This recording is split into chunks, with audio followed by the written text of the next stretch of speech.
Hello, creatives, community, and kind folks. Welcome to RPG with DBJ. And today we are going to continue to delve into our own World Builders Anonymous. Please join us. And we are going to world build off of a character, at most a B level secondary character in the X Men universe, Angel. And like, wait, what? We're gonna world build off of this guy? Yeah, that's what we do around here. So stick around, have fun. Let's get past the intro and join on in into our world building.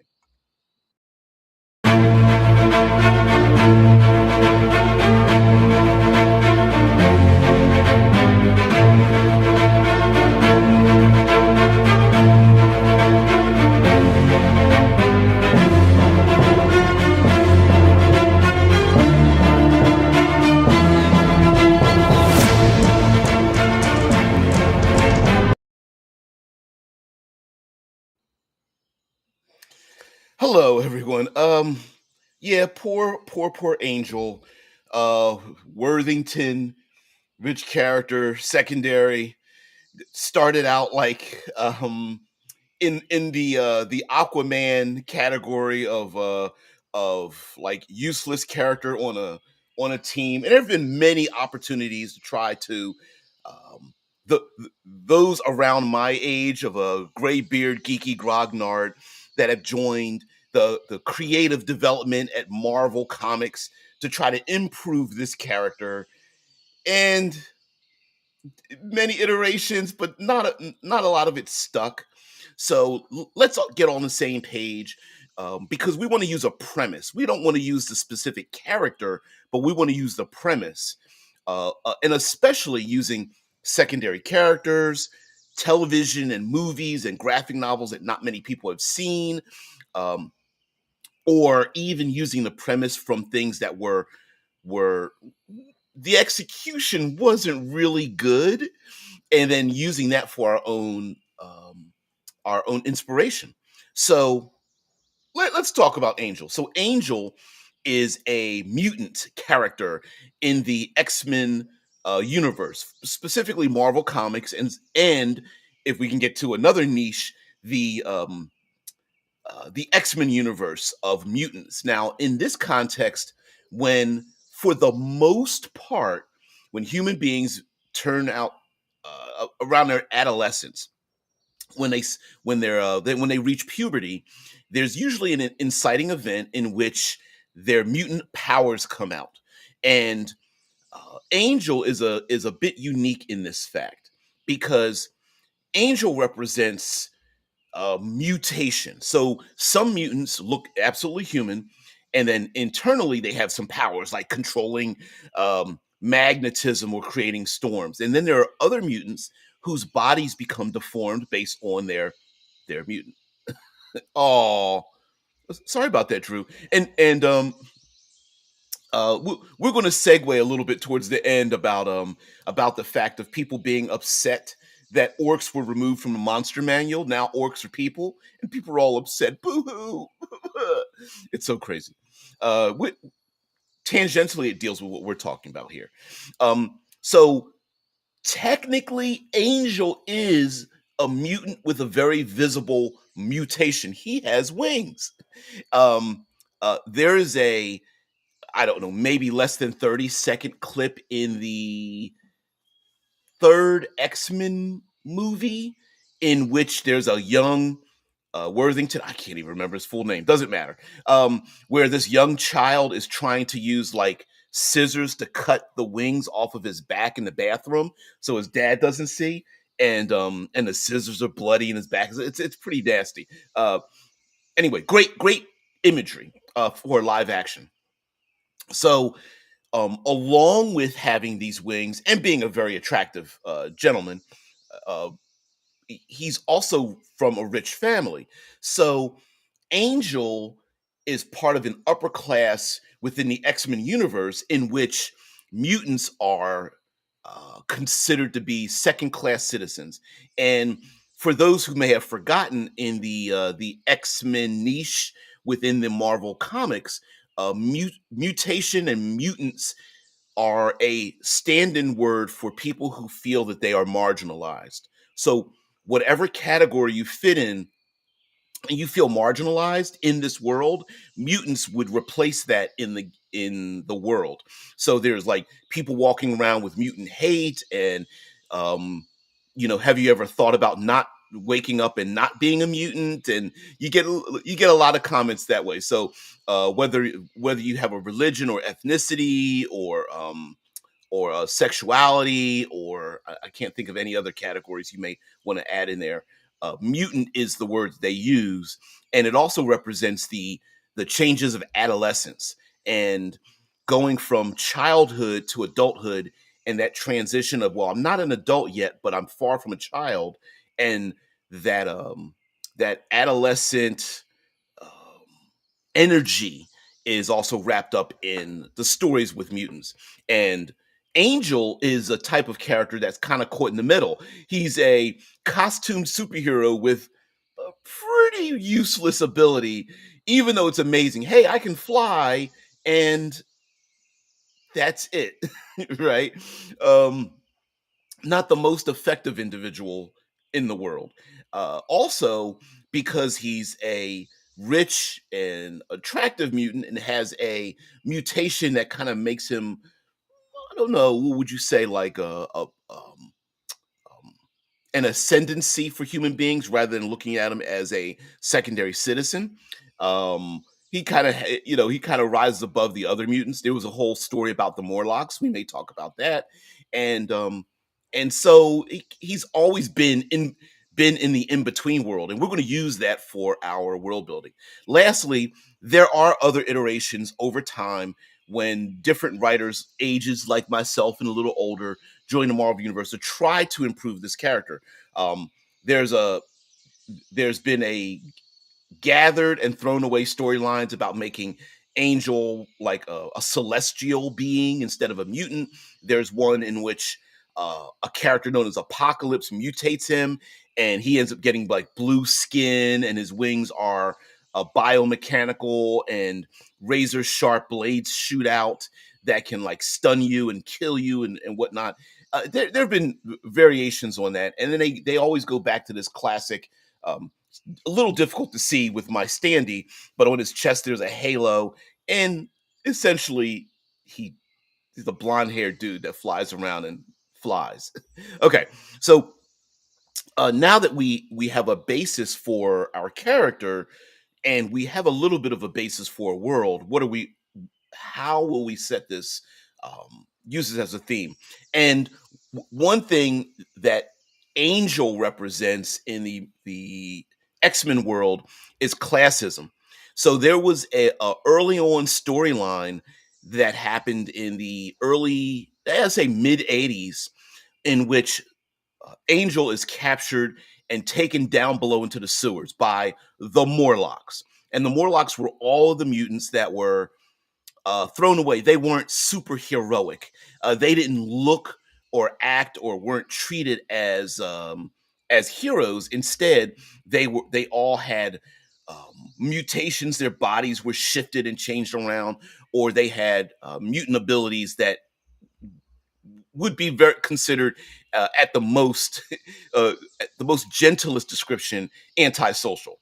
And those Morlocks brought him down into that world, and they were going to essentially strung him up and were going to sacrifice him as an example of treating mutants and other mutants who are not for those who have been cast away. And I can imagine a world in which player characters are this in between world. Maybe they're gifted with access to technology or magic or superpowers or psychic abilities or something that places them ahead above society. Maybe something that's aspirational, yet there are those that are similar to the exact player characters, maybe having the exact same capabilities, but they are the ones that have been cast out. And do the players, where do the players sit in this societal transition? Um, are the players trying to be icons and want these Morlock cast off individuals to wait their turn to one day be embraced by the rest of society, if only the rest of society would just understand their plight? Or are the players ignoring those that have been mistreated, and they want to hold on to their privileges and their wealth and their power, despite the fact that there's other people out there that are just like them? And of course, that they're instant conflict, right? That's where the drama is. That's where we want the conflict. And maybe the players come in direct conflict with um, a host of adversaries that want to take them down a peg, and the PCs are fighting for it. It also can be. This is also a great way for an inciting event where the players maybe didn't even know that there are like 10 times as many people like themselves that have been cast off and punished and kicked out of society. And the players soon find out about this. And then that transition comes. Maybe they become leaders of the the dregs, the lower caste in society, even though they could very easily fit into upper class society. Something that might be a little deeper and a little more difficult to hold on to, depending on your players' personalities, maybe that maybe the players established this break in society, and they are trying to keep the cast-offs off because they've gone so far away from societal norms that they've criminalized. They've embraced. They not only are antisocial, they are nihilistic, they are destructive, they've embraced all the deviancy, and they must be stopped. And the players may be the last. Hey, Amon, the players may be the last bastion of. Let me put the chats the overlay up here. I'm sorry. The players may be the last bastion to hold against the hordes of those who are not only have been rejected from society, but they refuse to follow society's rules. And so the players may also be that way. Another aspect of Angel, talking, making fun about talking about Angel not having the most um, interesting or effective superpowers. I mean, in reality, if we had wings and could fly, we'd be badasses. But in good wishes, Angel, okay, I guess so. Um, but also, I could see giving players an ability or choice of abilities that aren't the most exciting things in the world. I mean, in a superheroic world against like robots and aliens and wizards and um, you know, whatever, giant robots and alien invasions and creatures from other dimensions and all that magic casting and all that kind of stuff. Wings are barely effective, and yeah, flight can be highly useful, but besides a guy with an eye beam, exactly right. It's just like, wait a minute, I can fly and punch people. Chen says, "Woohoo! Another one I have no idea about." Exactly right, and like I said, at the best, Angel was a secondary character, usually tertiary or lesser. But in if you wanted to have your own game sessions, an example of useless but useful powers is that that's a weird way to say it. Um, Follow me in this in my mental sidewind here. In the OSR, old school gaming, there were many magic items that ostensibly were useless. They had descriptions of Dar- Darwin. Yeah, that character. They mistreated that character so bad in live action. So in the OSR, there were many magic items that uh, basically seemed useless, but they were tools.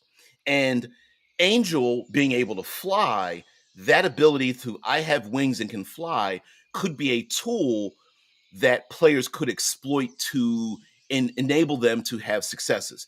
An example of using something like that would be in Call of Cthulhu, like a modern game where there are no superpowers at all. But you want to add a little twist, or you want to play a game where the most player characters don't have access to anything particularly unique except for their skills. They're just basically human plus. But you may want to add some feature into your storytelling that gives them an ability that isn't an easy win button, right? They can fly, they could see through walls, maybe they can um, turn into stone, but they can't move, right? I don't know. They can lift up 10 pounds of weight, but it causes their nose to bleed or something like that, like a minimal power. And then they can use that in the storytelling to solve situations in which if they had the right tool at the right time, they might be able to succeed. And this is the opportunity to do that.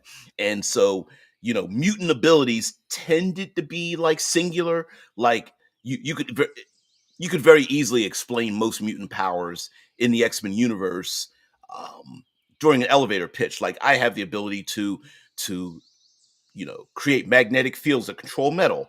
I am a feral predator mutant with claws and hypersenses or something like half man, half animal.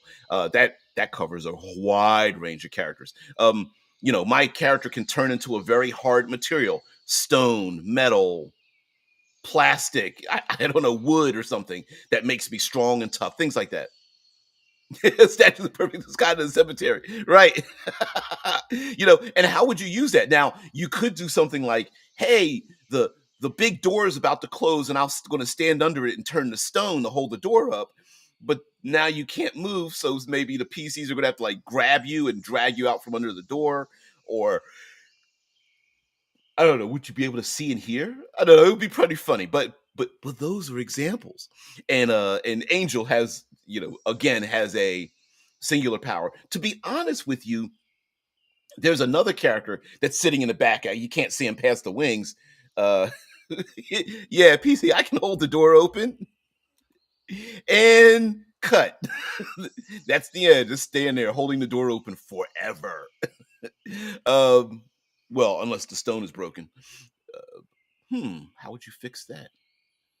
Hey, put his arm up against his shoulder and then tell him to change back to human. If we can get his attention, he can't hear or see us.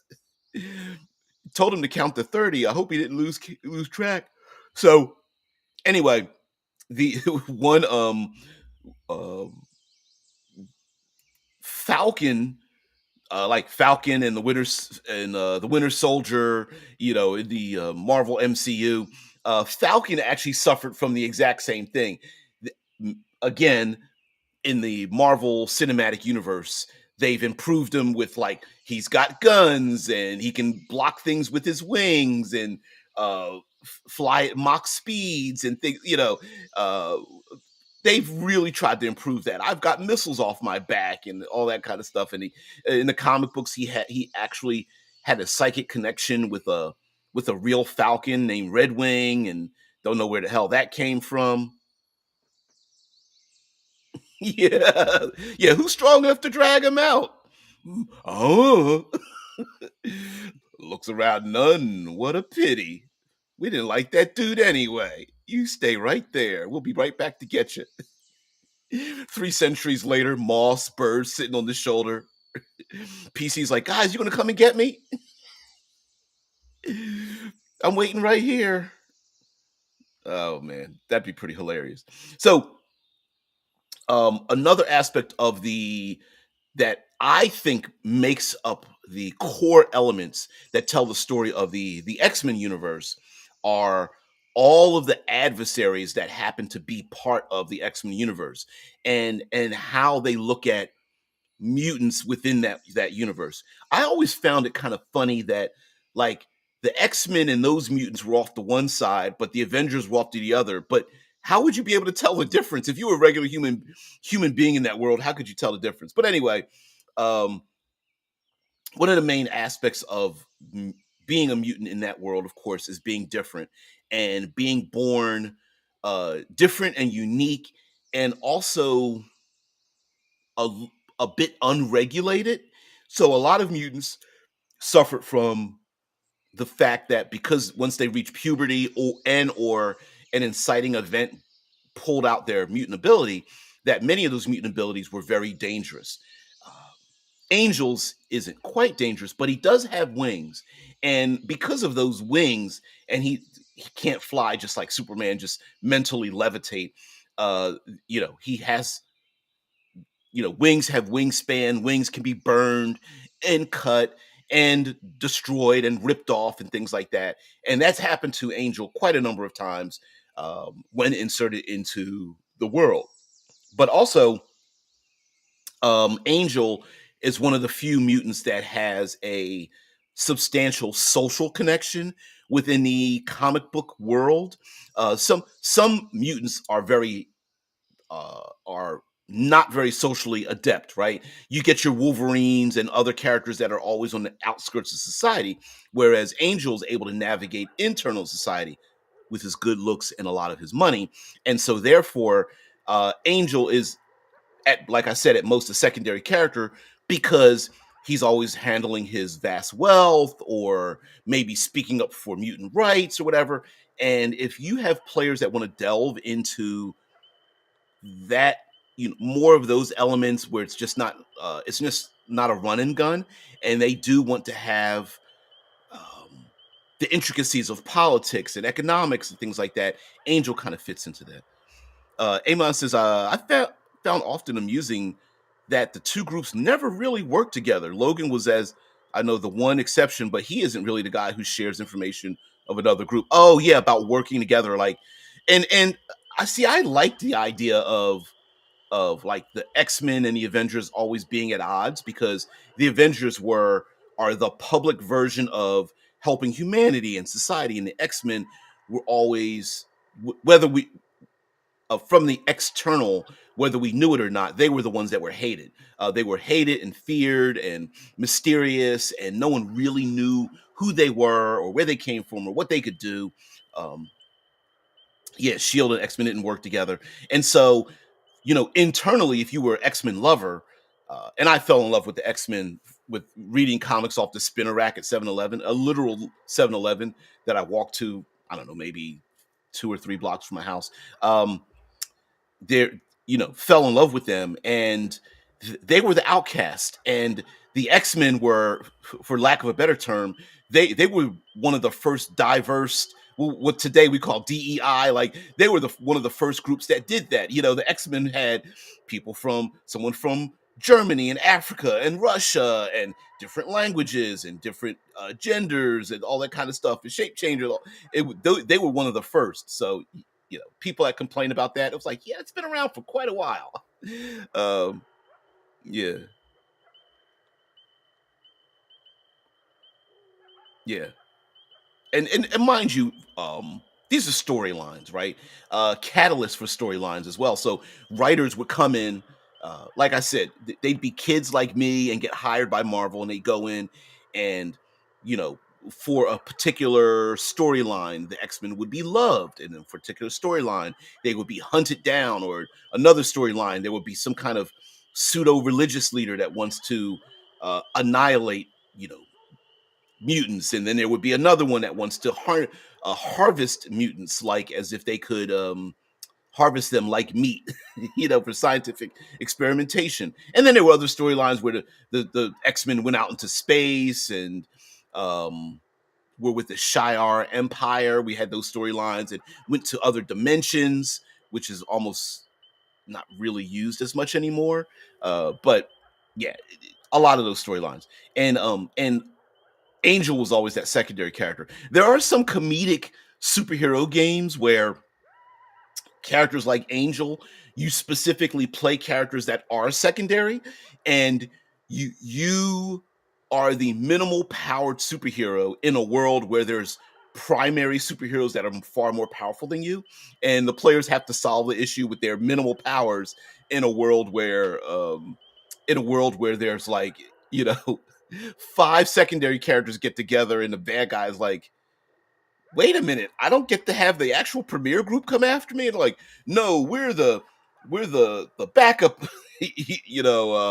super team, Force 5, the backup super team. And the bad guy's like, really? I give up, because I was hoping the main superheroes would be here This sucks. I'm not even going to get on the news after committing this crime. You could play it comedically as well.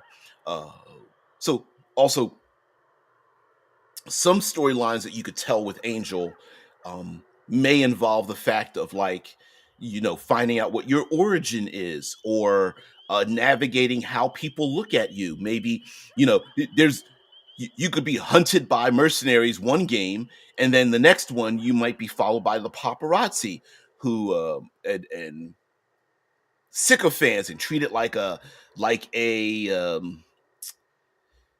reality star idol of sorts, right? And angels like that. There's another character named Dazzler who kind of fits into that category, and there's some others. And maybe the player characters are new to this world, or at least maybe these things are new to themselves, and they're not aware, and they're being introduced to a greater world, like a road trip kind of thing, where they're used to they're used to people like themselves, but then they're exposed to, the Morlocks and the I'm trying to think of other the Brotherhood of Evil Mutants and Apocalypse and characters like that and groups like that or factions, and the players have to navigate that. Like, oh, I thought we were the premier group. I guess we're not.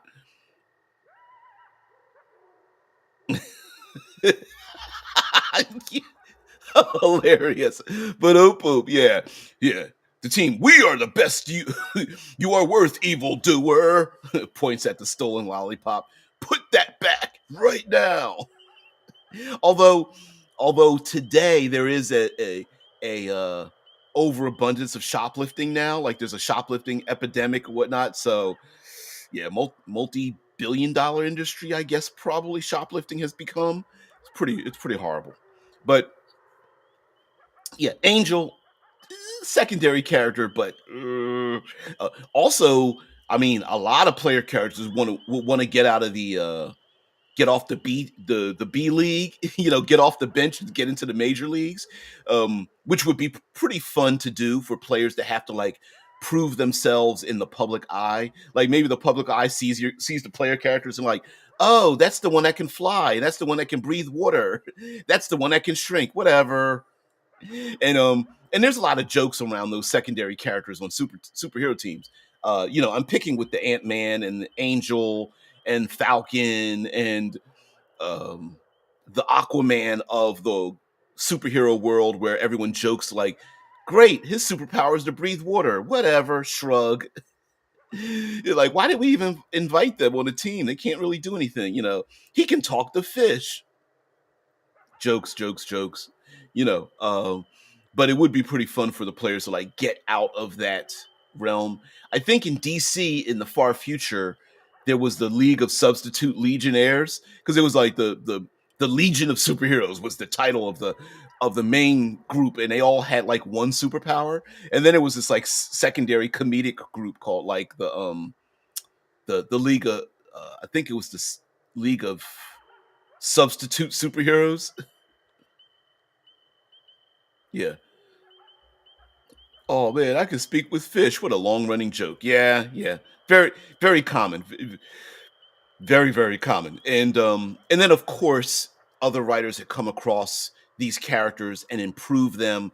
I remember reading old Aquaman comics where some villain was making fun of Aquaman, like, oh great, you can swim in the water and deep with fish. And like Aquaman like really clocks the dude, and he's like, you do realize I can survive in the deepest depths of pressure. That makes me pretty damn strong. And like Aquaman, basically one-handedly, physically, like, rips into these guys, and they're like, "Holy shit!" He's like, "Yeah, I wrestle sharks for a living, so, yeah." So it's pretty fun. Which also could be a leveling up kind of thing for some of the characters, and that has happened in the Marvel universe, where someone takes an old character like Angel and tries to improve them in certain ways, whether it's like, oh, Angel has, I don't know, light bones like a bird and can fly, breathe in thin air and has eyes like an eagle or something like that. Old comic made Magneto not notice that he was threatened with a wooden toy gun. I never saw that, but I can imagine that could be a limitation. As things have progressed on, they give some of these characters abilities that kind of go way out of what I guess we normies would normally think. Like Magneto's got force fields and some other things and stuff.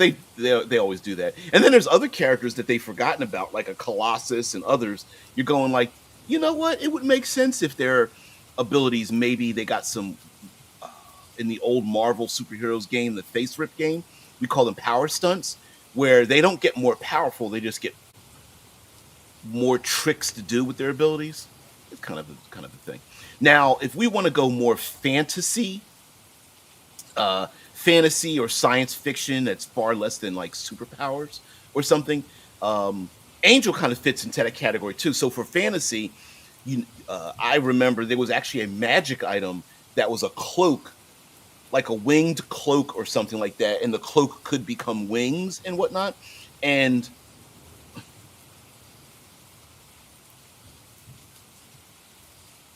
okay, yeah. Sometimes you can go down a rabbit hole and you write yourself into a corner. Colossus, how did he get to be that way? He was just a mutant that could change into, I think that was like organic osmium steel, and I never knew what osmium was, but yeah. So yesterday I had the Mutant and Mastermind character creation. Oh, sweet! I got my I think first edition Mutant and Mastermind book in the back, which is I think it was born from third edition, one of the 3.XX editions, OGLs, and that's where it grew from. I'm pretty sure it's diverged away from that now. The Mutants and Masterminds superhero games, but yeah, it's very cool.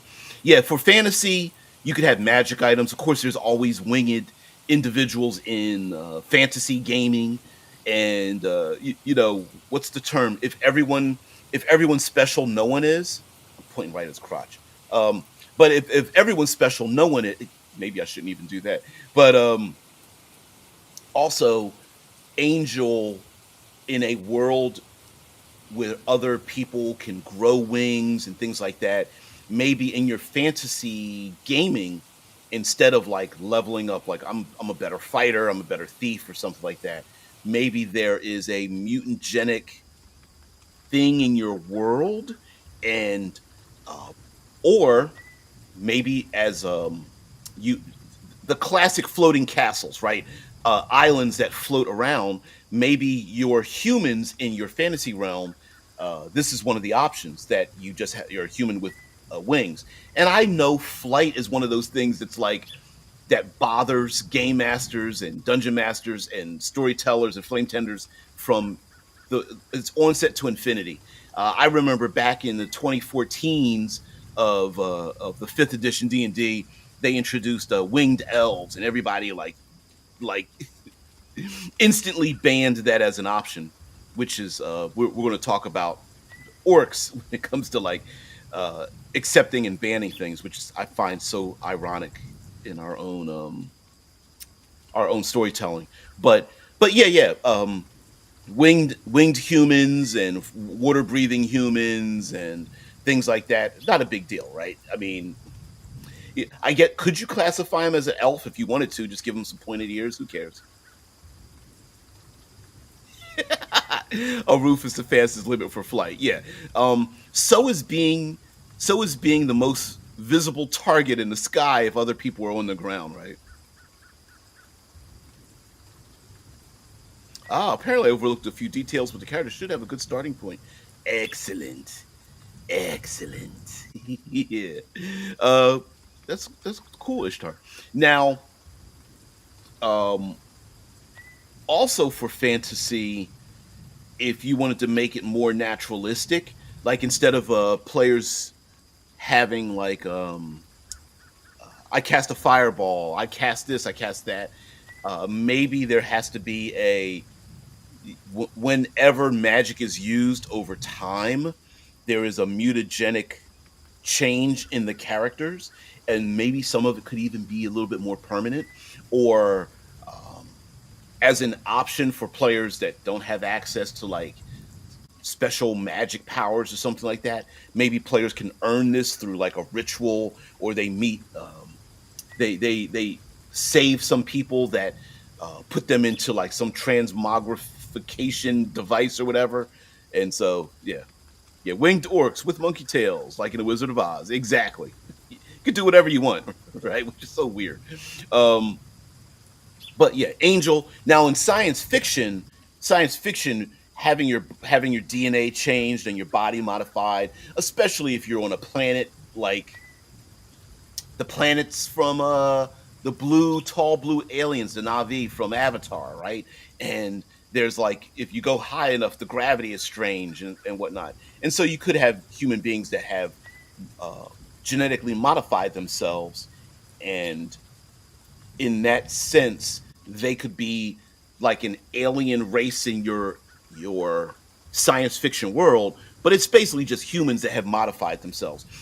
In many ways, this is kind of would be an example of human beings in my own Obsidian Star science fiction setting, in which there are no aliens, but the concept is that we are our own aliens. Human beings have genetically and mechanically modified themselves so much that there are different categories of human beings, and some of them could have modified themselves with wings. Now, technically, there really, I mean, there is some place for them, but there is no I can breathe oxygen and have wings. Although Mars might be the closest thing to that. You could breathe some of that CO2. Venus, maybe, except for that sulfuric acid in the sky. Yeah, turn into a blob and invertebrate amoeba so you can survive in space. Either that or being able to close off your orifices so the air can't escape. I guess that would be kind of cool. And it's like you get like sphincters around your mouth and nose and eyes and ears. Although the oxygen will probably want to come out of your pores, I guess, at a certain point. Yeah, because I think scientifically there was some place that said like how cold is the vacuum of space, and there's disputes about how hot and or cold it is. So I don't know. Hmm. Yeah, you would just have to survive the heat and or cold, the radiation, and not let the oxygen out. Fart man survives. So, boom, boom. Yeah, right. So, but anyway, minor character, secondary, maybe becomes an NPC in your world or an ally or something like that. Used every once in a while, called upon every once in a while to join in. Uh, could be used as there's you guys aren't familiar with Ars Magica, but the tabletop role playing game Ars Magica, and there's been a Kickstarter to produce, no, release Ars Magica into the Creative Commons. I don't know how far that's gotten, but Ars Magica is about Middle European mysticism with a triple conflict of magic, religion, and science, and it it has something known as troop play, not tropes, but troop play, which you make main characters that are wizards, and then you make secondary characters that are known as custos, and they are special human beings, but they are not as powerful as the wizards, but they're better than normal human beings. And then you make a tertiary group of characters that are like servants. They're baseline human beings, whether they're like a soldier or a valet or a scribe or a squire or something like that. And then when you play the game, you can focus on one or two players as the wizard, and then the other players play the secondary and tertiary characters, some of them grabbing two or more characters to make up for the level of the wizard's power. And this could very easily be done that way for, like, say, a leveling system. So let's say you go, hey guys, we're going to play D&D. You've got 5 levels. You can make as long as it adds up to 5, you can make as many characters as you want. You can make one fifth level character. You can make a third level character with a second level character as a sidekick. You can make 5 first level characters. I don't care how many you make, but they just add up to 5 levels. And um, and then navigate the world that way. And so Angel could be like, I'm going to use 2 levels to make Angel and then 3 levels to make another character. And maybe this character who may not be the most effective person in the party, but does have that one unique ability. One unique ability. Is that from 13th Age? One unique thing? Anyway, it doesn't matter. That could be it. Also, what an aspirational thing as well. Players kind of like to know, and this is I didn't grow up with this era in gaming, uh, tabletop gaming and video games, but there is an aspirational effect of tabletop gaming in which players want to um, they like to read the future and know what's ahead. And gaining wings may be one of those things, right? Like, at a point where players have the ability to fly around in the sky, up, your fighter class character that is able to finally get their wings, it wouldn't be too bad. It would be a more interesting way than the multi-class, in my opinion. Exactly. And mind you, you make different. It's an easy way for characters to dip in and dip out of the game. You can hand off those characters to other people. We played this way, especially in Ars Magica. We played this way so that you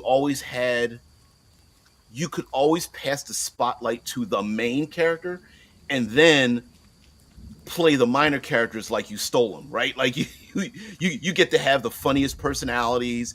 You get in all kinds of trouble, and also the more minor your character, the more often you would be ignored because you were kind of, if you were playing a scribe or a I don't know, a nursemaid or a cook or a soldier or something like that, like the lowest level character, a lot of times the conflicts you would get in, some of those enemies would just ignore you, and then you almost had like as a byproduct like a little bit of invisibility. Like, hey, I'm just all I am is a little orphan boy messenger. You wouldn't hurt me, and then you know, yeah, never underestimate the. You know what? I never understood how much arrogance rich folks have to be surrounded by an entourage of people that you consider furniture.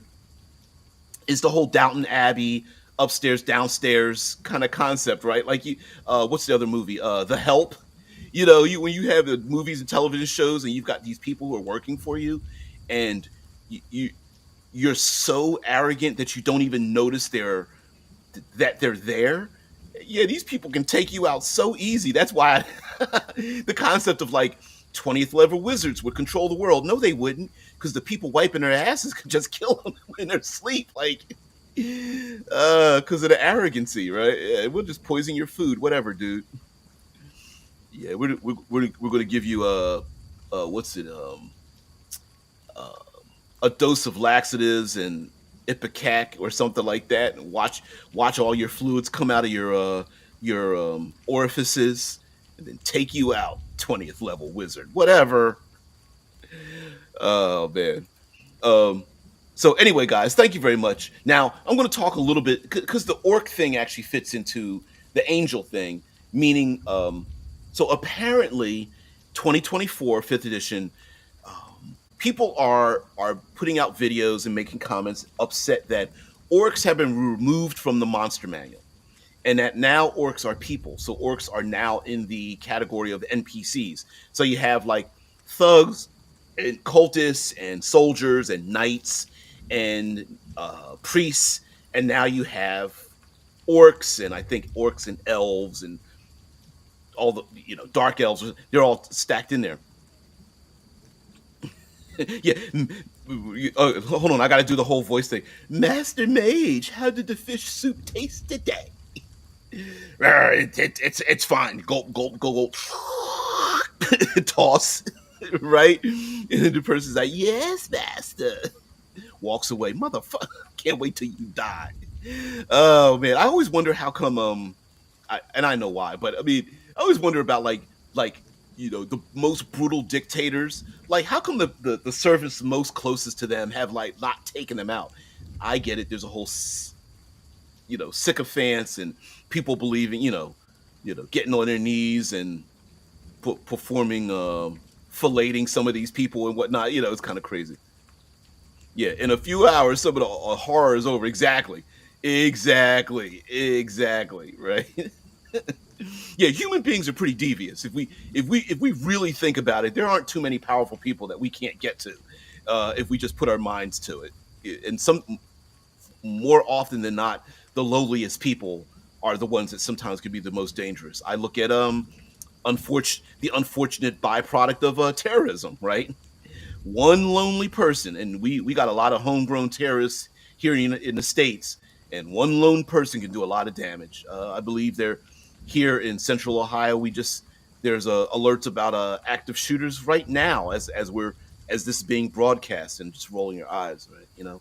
So, but getting back to more of the commonalities, Amon goes on to say a reason why I like in my fantasy setting that the servants are partly treated well because otherwise the house is in shambles.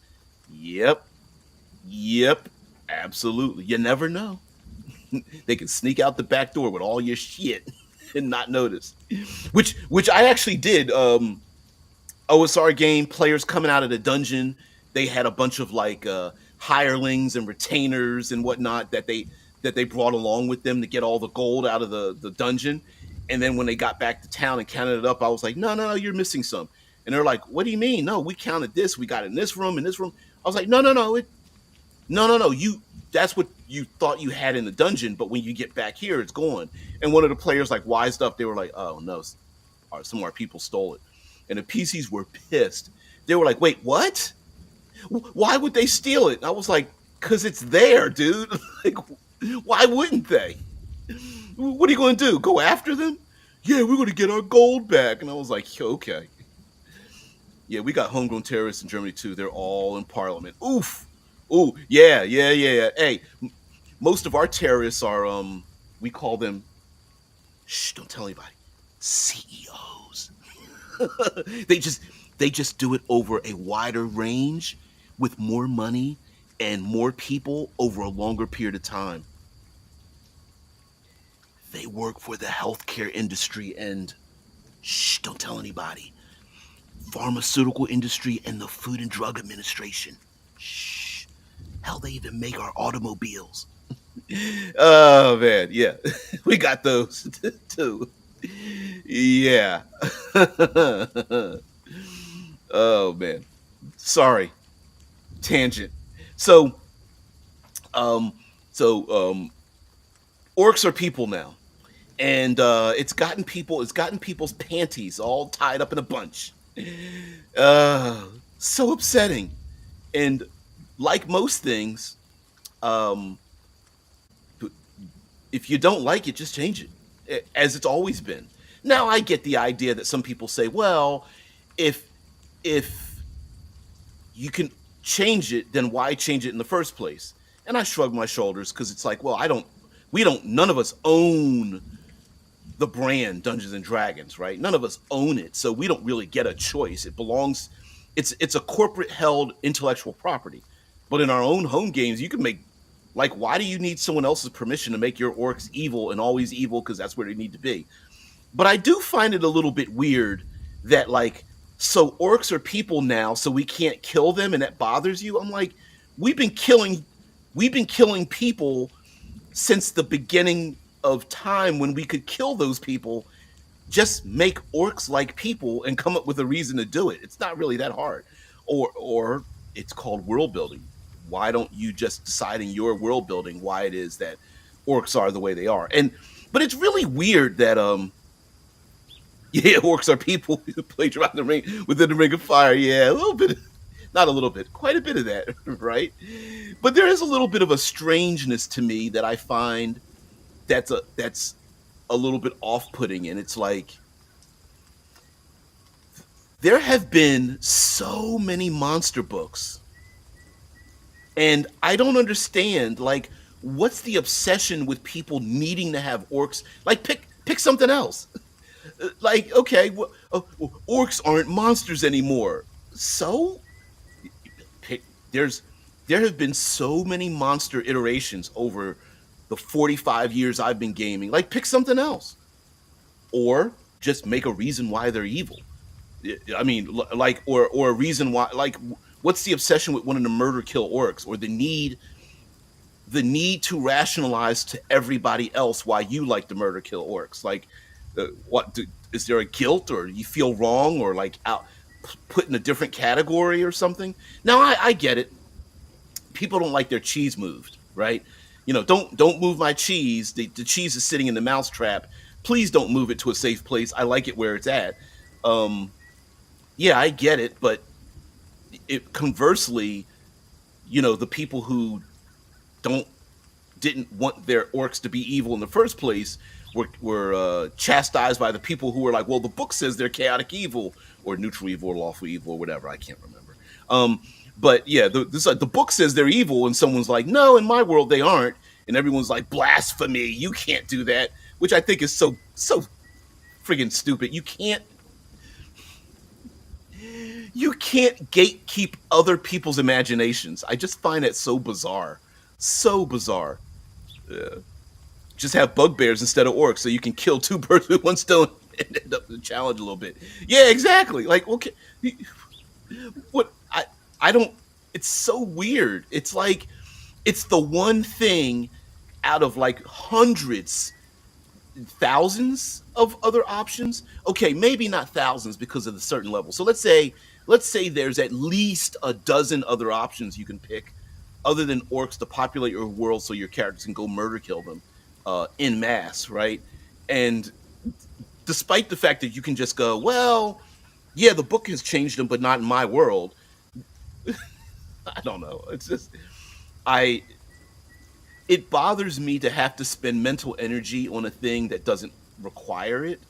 And the fact that people are getting dopamine hits off of clicking videos about individuals upset that orcs aren't air quotes monsters anymore, it's just really weird. It's like, yeah, but whose fault is that? That's our fault for people wanting to play dark elves and orcs and tieflings and I don't know, minotaurs and satyrs and like we the population, we decided to do that. We wanted to play kobolds. We wanted to play um we wanted to play goblins and whatnot. Like we decided to do that. The game actually started out with them being like, yeah, you can't pick that as a player option. And then players were like, duh, fold arms, pouty mouth. I want to play a goblin. I'm like, okay, well, you do realize the minute you start playing goblins, that makes them people. Like they have a language and a culture, and now their behavior isn't like alignment based and whatnot. Like, okay, great. Now you just made them people. And like Amon says, well, there's a lot of other reasons to fight people. Um,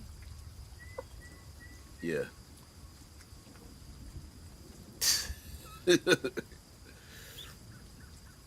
Oh, stop. I hope that's sarcasm, because so what? That's the whole point. And my whole point is, so what? Okay. Like it kind of comes across as like being a whiny little bitch, and I can't take it.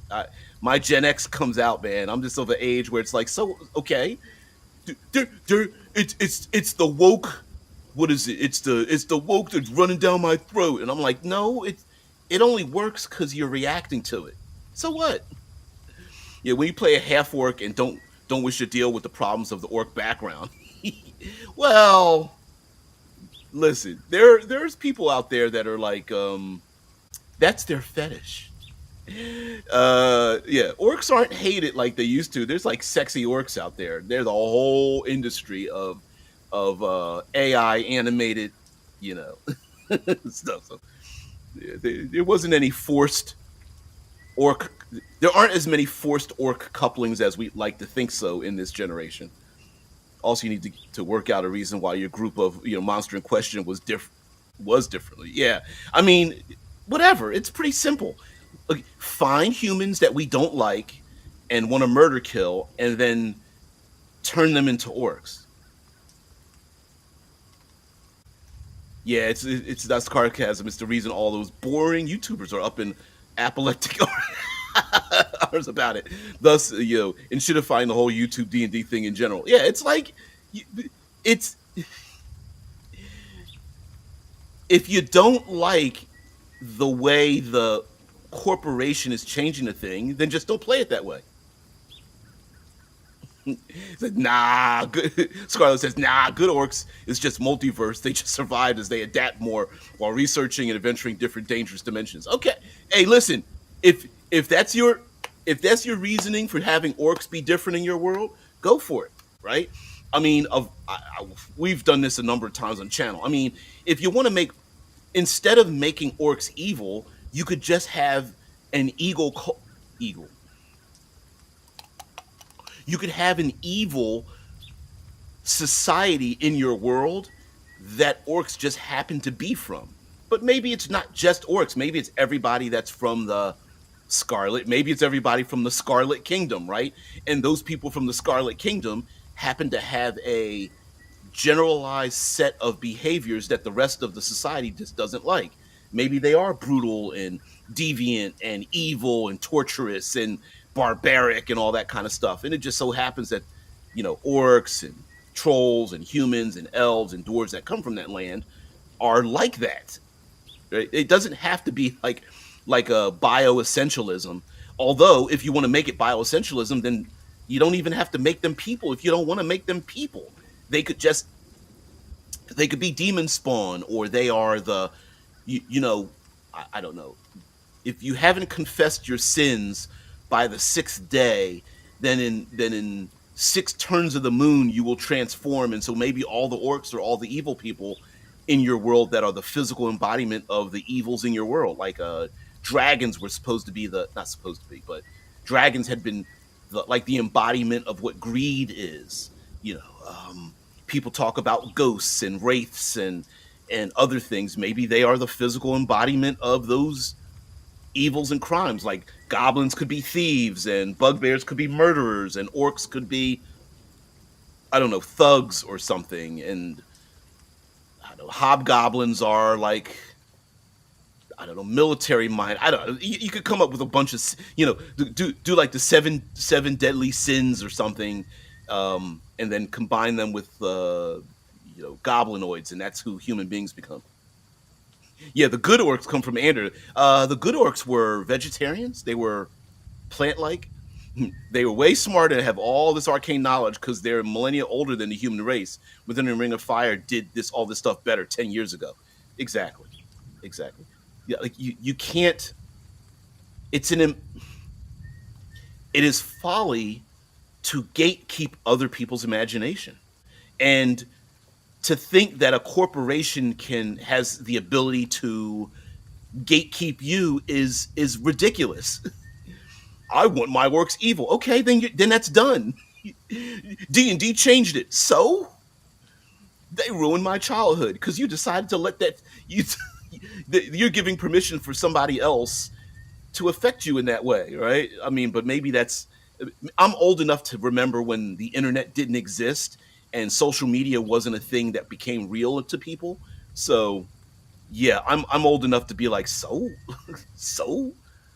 Oh man, I guess I'm upset because it comes across my feed because I'd rather listen to creative, reasonable people talk about things and be creative in how they do things and whatnot, and to see people whine about like what a corporation does with their own intellectual property just bothers me a whole lot. We don't have to like it. I mean, you don't have to spend your money on it or like it. The rules for D&D are in the public. They don't belong to Wizards of the Coast any longer. It's in the public domain. Now, 2024 kind of still does belong to them, but whatever. Give it another 7 years, they'll change it again. And I mean, there's a whole not underground. It's not even underground any longer. There's a whole OSR and rewritten rules for all these things that already exist. So you can go ahead and give your money to N-World for Level Up Advanced 5th Edition. You can give it to Cobalt Press for Tales of the Valiant Black Flag. I really wish they left it as Black Flag. Heck, you could go get here. You could go get it from Within the Ring of Fire. Let me see if it's still out there. Within the Ring of Fire. Let's see if I can find it. Drive through RPG. Oh, it's still there. Here we go. You know what? I should pull that out and do like do a you know what? Maybe I will. So let me close this down. So this is um mm, mm, mm, mm. Within the Ring of Fire, drive through RPG. You can get the watermark PDF for $20, for almost $60 for the hardcover, and both of them for $65. But if you don't know, chances are you don't know what Within the Ring of Fire is. So yeah, it's a 2D8 exploding dice system. Yep. 2D8. I wonder if I can get the character sheet up. Let's see if I can get the. And there is the character sheet off of Drive Through RPG. Stats across the horizontal here. We've got passions like hate, love, and piety. You have your health gauge, and your total and your current. You have traits for your it's your secondary things like your reaction, your defense capacity, armor rating, speed, your opulence level. You got your advantages and imperfections, and then off on the right you have your list of skills. The attribute is attached to your the grade, what they call grades, or your level of those, and then any notes for those particular things. And some skills allow other skills to be a little bit better. And there's even skills like barber and what's the other one?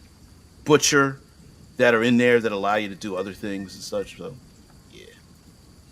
yeah, yeah, kind of cool. Very cool, to be honest with you. Maybe I should do a whole like not D&D thing.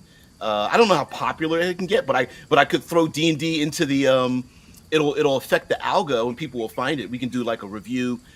I can go back on in find old Kickstarters, because a lot of times Kickstarters are like very much FOMO. You know, the Kickstarter comes out, everybody's like yay, and then and you know the the Kickstarter disappears out of the lexicon, and then so maybe I might do that, or we could do a travel log, like go to these fantasy worlds and look at what, like, not the rules per se specifically, but like what makes that world different, what makes traveling, why do we want to travel to that harsh realm, and what makes that harsh realm interesting to adventure in if we are hardy adventurers and whatnot. So maybe, yeah. Maybe we might do that. I can do my top down camera and pull out some of those like Within the Ring of Fire books, go back 10 years, back to the old RPG Brigade, and move forward. I don't know. It's an idea. I don't know. It's an idea. Oh, my shaved head.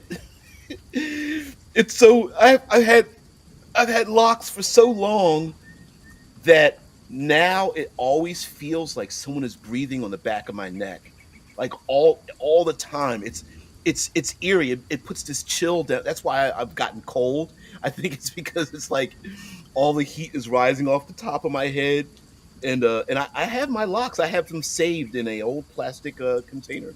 Maybe I'll show them to you. But yeah, it needed to go. I'm getting, parking spaces are retreating. The parking lots, cars are missing up back up in here. So yeah, it's unfortunate. So anyway, guys, thank you very much for letting me um, point at Angel's crotch this entire time. Grab a hold of the angelic. But thank you very much for letting me do like. We can be inspired by many things, even the most minor thing as well. And so, Angel from the X-Men is a kind of character that you want to get into social interactions and classism and puberty and mutant hysteria and all that kind of stuff. Kind of a cool character. And even if you want to get into primary and secondary and tertiary importance types of characters, another great thing. Having a great tool but not much else, and being able to creatively use that tool is another way to summarize using Angel. And also kind of being left in the background and moving forward is also a thing. So I caught my cold from you because you're missing treads. Hey, it happens. It happens. I tend to make people sick all the time. Sorry, Drew. Yeah. Nameless Spook says, just came across your stream randomly at 4 a.m. I'm looking forward to catching up from the start. I love the idea. Thanks, Nameless. But by the way, if you're a spy, 4 a.m. Actually, that's perfect. Although, listen, we go live 6 a.m. my time, Central, EST, Eastern Standard Time. Here, I'm here in Ohio Valley. The fact that you even found the channel, good for you, because most people here in the States are like dead tired. They're like, I do these streams and I go to work next. So yeah. But anyway, we're here to hang out like we're hanging out like right before, right after a game. We like I like to talk about inspirational things that happen in the media, especially TV and comic books and movies. Sometimes there are some of my videos are like response videos, kind of like I'll see something from some of the other creators like Bob Worldbuilder or um, Ben Milton over at Questing Beast, or some of these other creators, and then I'll be inspired to want to talk about some of those things. There's also sometimes there are seasonal elements in tabletop role playing, like people talking about hit points and armor class and alignment and storytelling and indie games versus mainstream games. Right now, what's our orcs people argument and that kind of stuff. So if you find the channel, you want to have a fun discussion, we come here unscripted and just hang out. Also, here we are with here we are with the chat, and it is streamed on my Facebook page, Twitch, and YouTube simultaneously. So if you find the channel or you prefer to engage in those platforms, you can go over there as well. And yeah, I'll highlight your comment because you guys are the co-hosts over the show. You make me look brilliant because I'm a dumbass. So, but anyway, guys, thank you very much for being part of the show. I really appreciate it. Thank you very much for bringing your brilliance and your sarcasm and all those other good things. Here, I love it. So, yep. Yeah, I do have the least stupid, least stupid RPG show. It's the least stupid. Yeah. Uh, so anyway, guys, thank you very much for being part of the show. I really appreciate it. Guys, have a great one. I will see thee later. Peace and tranquility. Bye.